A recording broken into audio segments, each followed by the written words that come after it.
asị na mgbe anyị mechara n'obodo a na-ala obodo ekwensu bụ uzu ga na-ama jijiji ndị iro ga-anọ n'ọsọ ndị ọjọọ ga-anọ n'ọsọ ndị na-agwọ nsị ga-anọ n'ọsọ ndị okwu asị ga-anọ n'ọsọ eziokwu Chineke ga-apụta ihe onye anyị ka anyị na-arịọ ugbu a na ruo mgbe niile ebido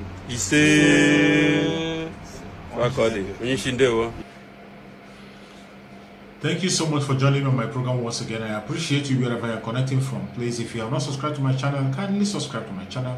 Click the notification bell so that you'll be notified each time I upload a video. You will be among the first to receive it. Thank you and remember this. Remember, each time I come online, I bring you information on things that are happening in the contraption called Nigeria, more especially the southern part of Nigeria. It is not all well and it's not getting better any soon. That is why we have to continue talking. Remember, our supreme leader, MAZI NNAMDI KANU, was sent to Nigeria through extraordinary rendition.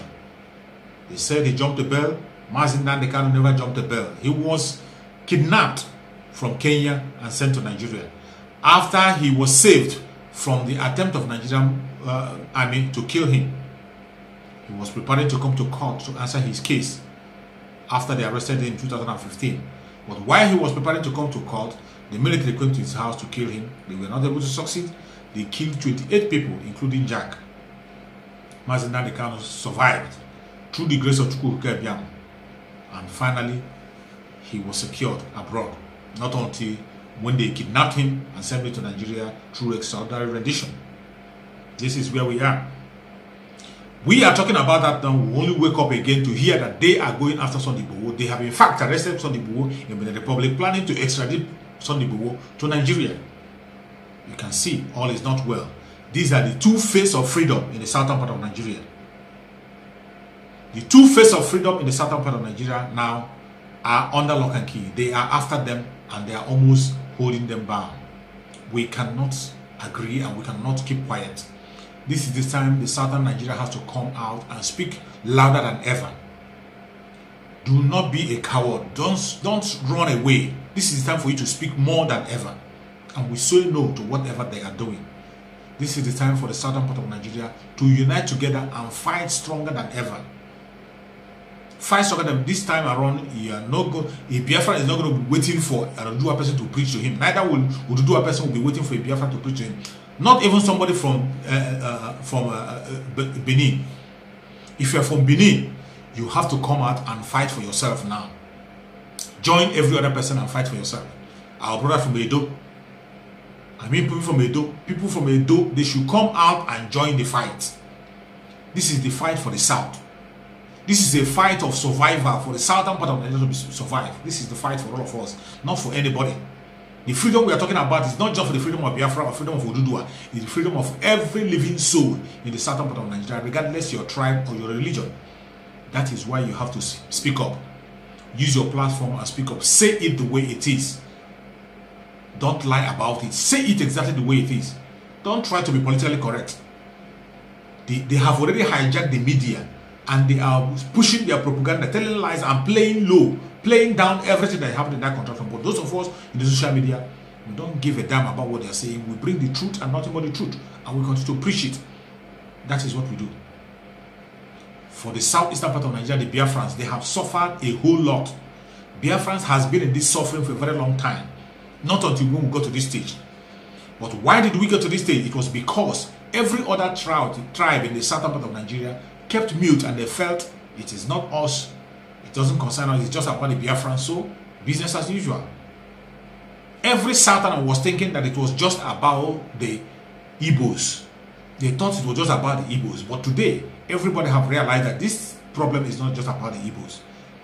It is not about the Igbos. It is about the southern part of Nigeria. They want to take it by force.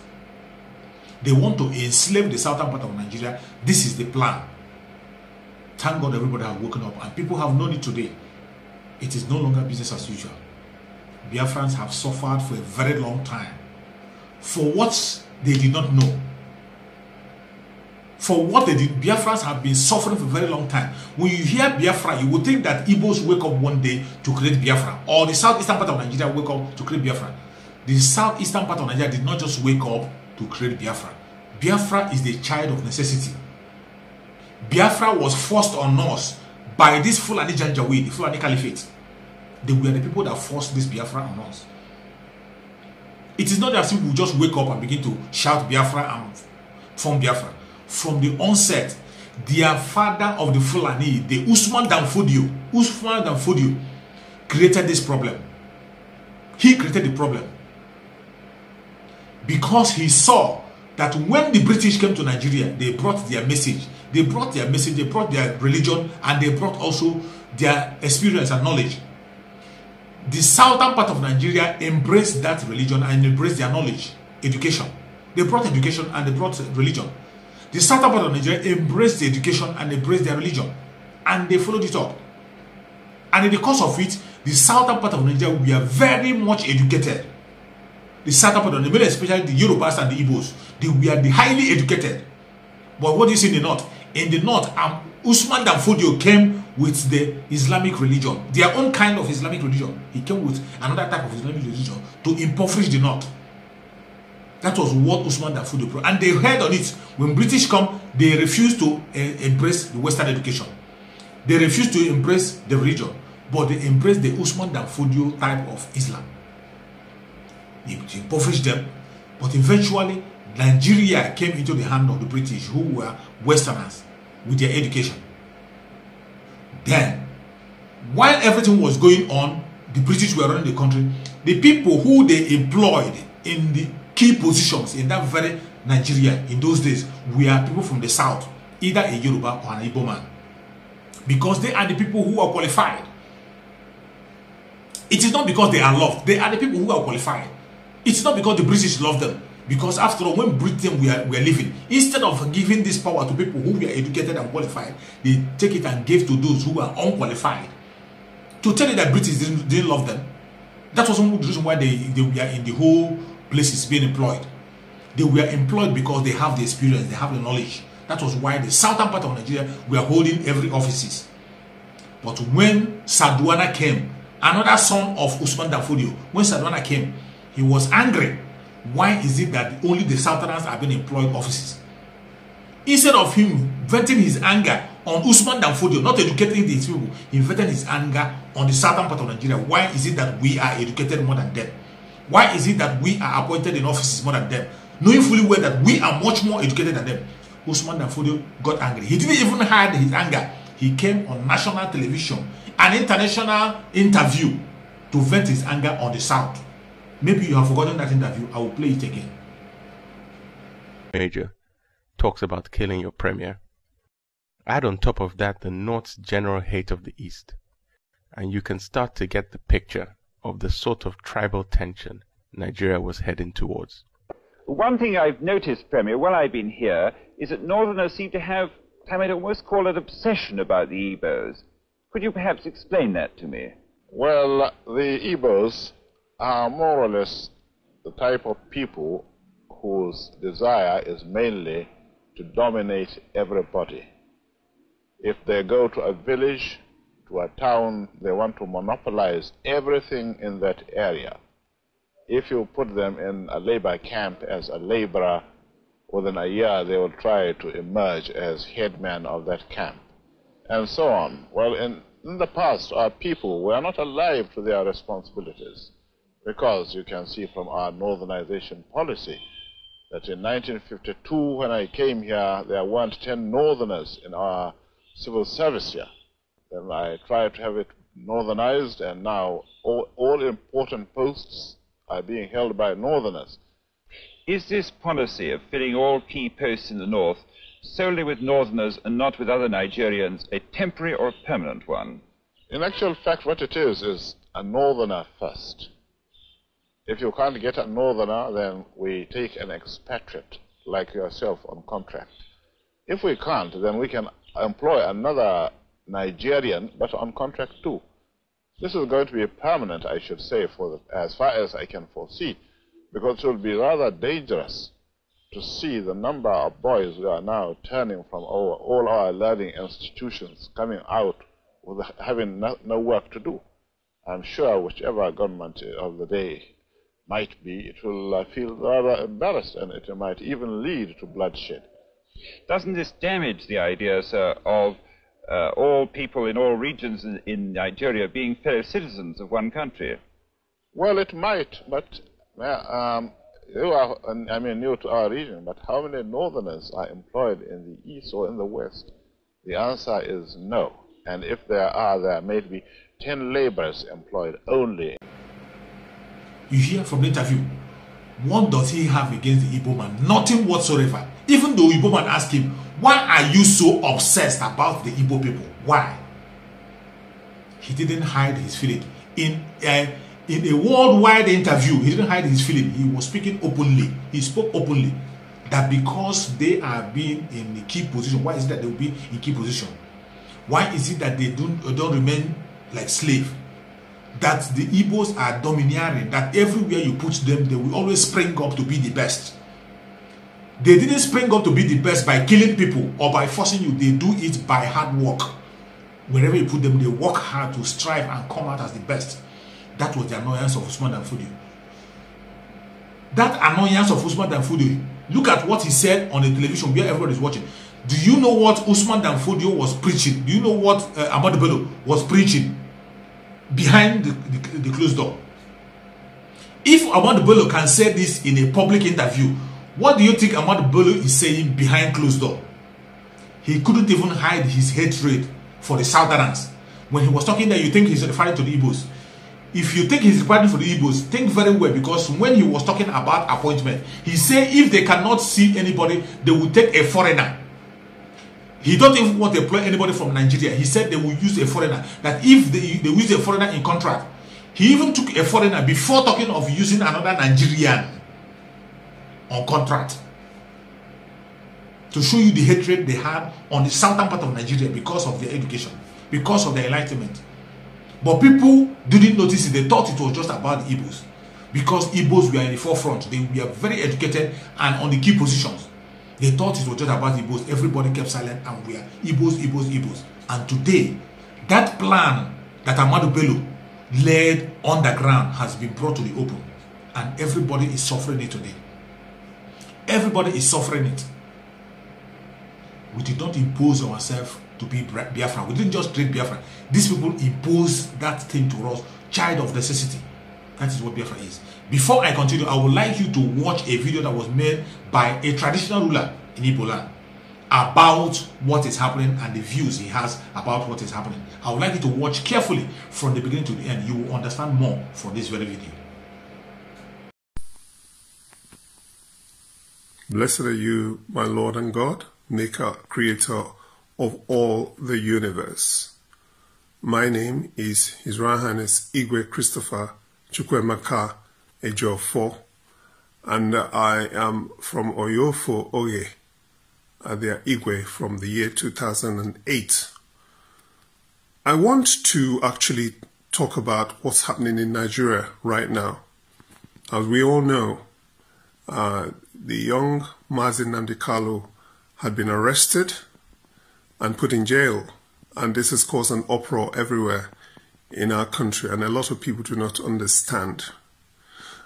As the last standing ADC to His Excellency Odumegwu Ojukwu, and I was at his burial at Nnewi during the period that President Jonathan was in power, and I had the privilege of making the final farewell speech on behalf of what Biafra stood for in General Ojukwu's time. And I can say I speak authoritatively as one who has been handed the baton of Biafra. At least memory of Biafra retains in my heart. I would like to first of all condole everyone for what has happened to our brother, MAZI NNAMDI KANU. A lot of people do not understand that a lot of things that happen today in the world that we live in are things that have already been written in the book of life. Some of us are acquainted with the scriptures, others are not. I was privileged in Biafra to have had an encounter with an angel because I was desperately desirable to know why the God Almighty, who was the creator of all the universe, allowed this atrocity of mass killings to be unleashed upon us by the people from the north, supported by Britain and a lot of allies of the West. And we really suffered, and there's no turning back. We suffered, and at the end of the war, we lost everything, virtually become a state with no wealth, with nothing. And a lot of people don't understand that what's happening today is as a result of that thing that happened in the 60s and 70s. Therefore, I think it's wonderful for me to come over and speak to you all about it, and for you to be patient enough to listen to what I'm going to say. First of all, this issue of Biafra was never caused by we, the Igbo people. I was born in the north of Nigeria. My parents lived at Zaria. I was privileged to go to St. John's College, and from there to military school in Zaria, and fortunate for me to be selected to travel to United Kingdom at the age of 15 to study military in the military academy at Harrogate, and of course came back to Nigeria in '65, only to encounter another war, civil war that was never expected. A lot of people do not understand that this whole setting was actually a provocation that was caused after Nigeria was amalgamated with the North and the Southern Protectorates. And those of us who lived in the north of Nigeria, my father used to work in Gaskia Corporation in Samaru, Zaria, and a lot of the Igbo people were actually very, very well educated for the time of that period of time of our era. And the British people employed them, gave them jobs as, railway workers, road builders, merchants, all sorts of things, and the people themselves were enterprising. Unfortunately for the people of the north, they had come from a civilization which had lost their Ottoman Empire before the Second World War. And there was a lot of poverty among the northerners, and a lot of them really did not have Western education. And there was no comparison between Western and their education, which was based on Arabic system. So therefore, what happened was that when our Igbos came over to the south, and Yorubas and other people from the other regions of Nigeria, because 3 regions, north, east, and west, the favor of giving employment went to those southerners, because they were those who actually adopted the Christian way of doing things and accepted the religion and teachings of the white European partners. So that's what caused the whole problem, and we do not know that this issue started because the giant leader of the north, the prominent Sadana of Sokoto, he was the emir of the north. Dr. Nnamdi Azikiwe was the premier of the east, and Obafemi Awolowo was premier of the west. And basically what had happened was that the people of the north were feeling slightly dismayed because a lot of the jobs that were in the railways and all the other things were actually run by the southerners, and they did not know really how to take over from our people. So I think that the biggest and one worst error was the way that the Premier of the North, the late Sadana of Sokoto, bluntly, without diplomacy, made his hatred of Ndibo known to the world. And I think when you look at the setting between the Philistines and the Israelites in those days, and the giant Goliath came up and challenged all the Israelites, say, any of you who is the champion, come over and face me. And that's exactly what Sadana did. He challenged Ndibo, tell them he was going to sack every one of them, get rid of them, throw them back, and make sure that all the jobs are taken over by the northerners. And of course, this was a big, blunt challenge to a lot of people, and he was very powerful. He had problem against the Plateau people. He had problem against the Adamawa people. He had problem against the people from Ilorin. He was trying to establish himself all over the place. And basically, he created an atmosphere of enmity that should never have existed. Because I lived in the north. I had friends who were Hausas. I had friends, and my father was very well liked. And really, we lived in a peaceful time. But I think the utterances of Sardauna Sokoto was really the problem that triggered all this thing. And of course, I was in the United Kingdom when all the things got worse during the census and crisis and all the rest of it. By the time I came back in 1965, the setting was ready for a crisis. So the big giant of the north made all these noises. And the little boy called Nzogo was like the David who decided to challenge the Goliath. And he did what he did, overthrew Goliath, and that caused an uproar. The people of the north were angry, and they said, this young David who had destroyed Goliath, or Sardauna, must pay for it. And of course, it's a long story. I'm going to stop there, because at the moment what happened was that the people of the north, rather than for them to be cautious about the whole thing and know how to work things with us peacefully, decided to go into riots and killings and all the rest of it.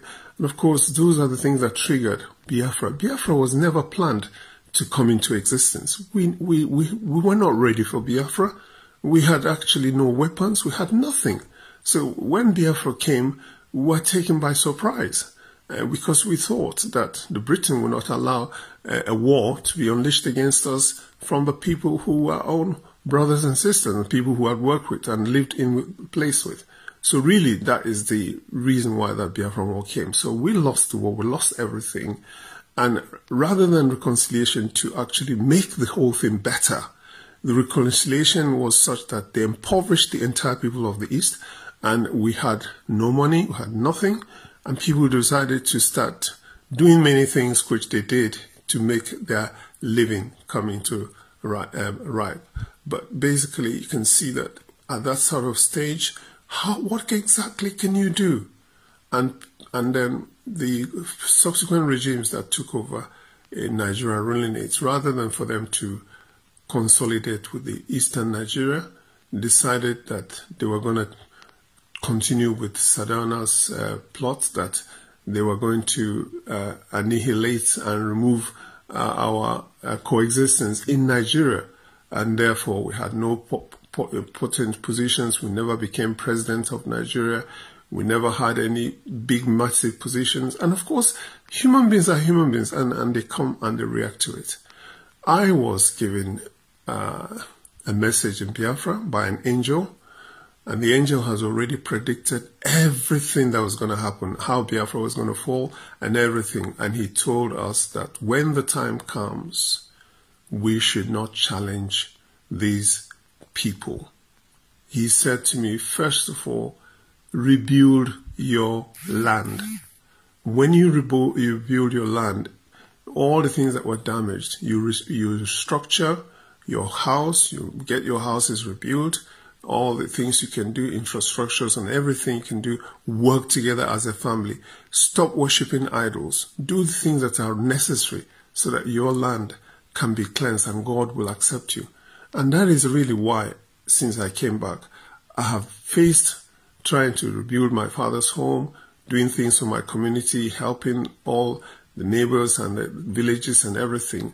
Really, my mind has not been set in national issues, because there's time for everything, and anybody who goes at the time that God has not ordained is actually causing trouble for himself. So I'm saying this to you all, let everybody calm down, let everybody sit down, and let us quietly think about how to go about to resolve this issue.